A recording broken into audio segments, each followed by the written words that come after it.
Much. How are you doing today, sir? Well, I'm doing okay. Let's put it like that. Very sad time for America. Yes, sure is, isn't it?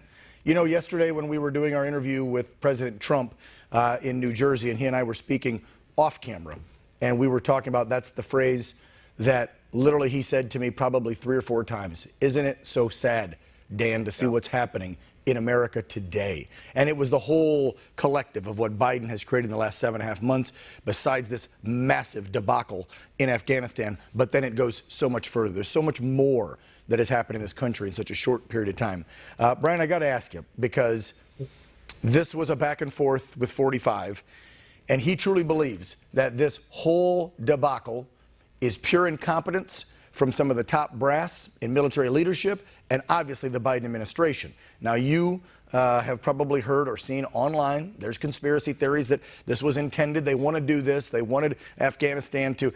I don't like conspiracy theories. So in your mind, knowing what you know, do you think this was a total just bumble of a job? They're incompetent? Or is there something more deep-seated here on why it was handled like this? In my opinion, Dan, this was a complete bungling of foreign policy. This was the worst national security foreign policy failure, I think, in American history. This is, you've got to call it what it is, too. It's from the top brass. It was a military failure there as well. But listen, I'm proud of our guys that have been fighting over there for 20 years. And we've got a lot of Afghan veterans in our conference and in the Republican Party.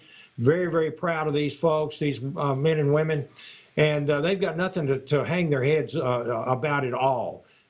This was simply the Biden administration and the supposedly wise counsel, I say that with tongue in cheek, obviously, that he supposedly had. But this is going to not only empower the Taliban and the terrorists, but it also empowers many of our enemies, notably China, who is now threatening Taiwan and saying, hey, look, you got nowhere to run here because the Americans are not going to be there for you. And this is going to have repercussions for many years. I think it makes it much more likely that America is going to be attacked again. We've lost our base of operations in Afghanistan. We've got nothing there now. And you know, we're going to have to really, I think the front line for terrorism is moving to our southern border now. It's always been there, of course, but now it's even more so because this will empower, we've already empowered the cartels. Hezbollah, they're going to want to infiltrate folks across our border. And I think the Secure Fence Act of a few years ago that 80% of senators voted for, including many Democrats, it's there for national security, for terrorism. And we're going to have to mind our P's and Q's and try to recover some of our lost stature and our lost prestige and power.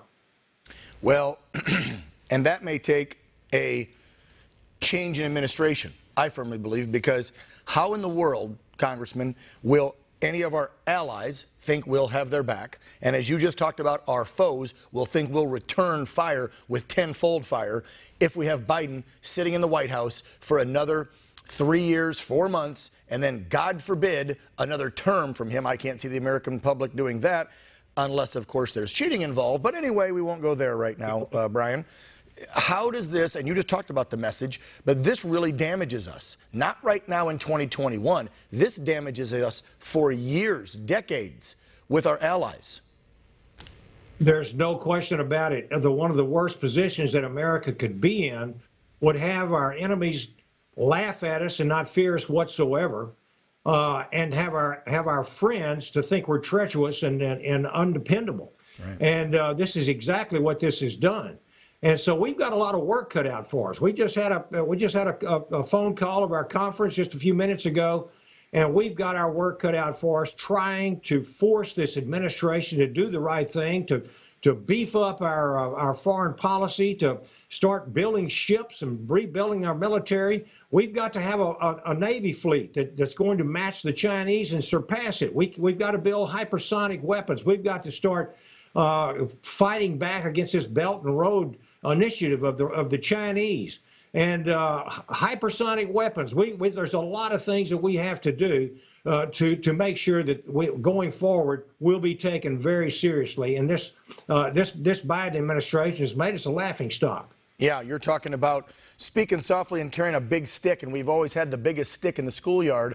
But now we gave a bunch of, and I don't want to use this phrase lightly and say ragtag, but they are terrorists living in caves, and now they're living in our barracks. They've got our helicopters, our Stinger missiles, our jets. I heard drones. How many thousands and thousands of small arms, airplanes? There's a graphic up right now there, Congressman, that shows pretty much what they have. 22,000 Humvees. 42,000 trucks. Great. Give them a bunch of Ford pickup trucks. 8,000 of those Deuce and a Halves. Wow. 162,000 radios so they can communicate about their terror. 358,000 AR-15s, couple Chinooks, couple Blackhawks. I mean, this is insane. We just gave, and I'm trying to remember the number that the president said, but in the order and number, Congressman, of countries out there that have a military force, the Taliban now ranks about 25th or 26th in the world of nations with their size of now military force because of what we left behind. They've got more helicopters than New Zealand and Australia. For a primitive, barbaric, ruthless terrorist group, they have one of the most well-armed militaries on the face of the planet today because of the bungling, the incompetence, and just the short-sightedness of this administration. And like I said, they will set up a new base there. We have gone back 20 years. They're more well-armed now today than they were back 20 years ago, thanks to the Biden administration. An $85 to $90 billion worth of weaponry and equipment is left there, and quite a bit of it we're probably looking at hard cash going to the Taliban, maybe from the Iranians or some other country, and trying to buy a lot of this equipment, and they're going to use it against us. Right. And it makes it a lot more likely that we're going to get hit again. And ironically, Dan, here they are. They've left 600,000 plus assault weapons, machine guns, and this type of weaponry to the terrorists. And at the same time, they're trying to disarm us in the face of a crime wave, defunding the police, wide open southern borders. Yeah. This administration is a complete joke. Yeah. You can pry it from my cold, dead fingers. That's what I'll take to my grave, because the way it's looking, I'm not feeling a whole lot safe in this country over the last 2 weeks since this all started. My final question to you, Congressman, because I'm out of time, is do you in your heart of hearts firmly believe this would have went down this way under a Trump administration? There's no possible way this would have happened. The Trump administration, I've got good information. There were contacts and phone calls between the President Trump and the Taliban, and he said if you step out of line and you hurt one single U.S. military personnel, you will pay for it, and we're coming after your leadership.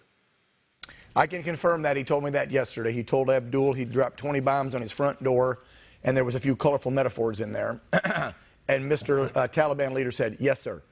And they kept him in check. You know, the last 18 months, almost 2 years, there was no attacks because of the agreement to pull out by May 1st. And Trump's pullout, as he told me, was a lot different. It was first you get out the civilian Americans, then you get out the translators, then you get out our equipment, you keep one of the air bases, and then the military leaves. That sounds like the right way to do it, but that's not how we did it. Congressman Brian Babin, thank you so much. I hope this incompetence stops. Behind. Yes, thank you, Dan. We don't. You don't leave Americans behind. Thank you for pointing that out.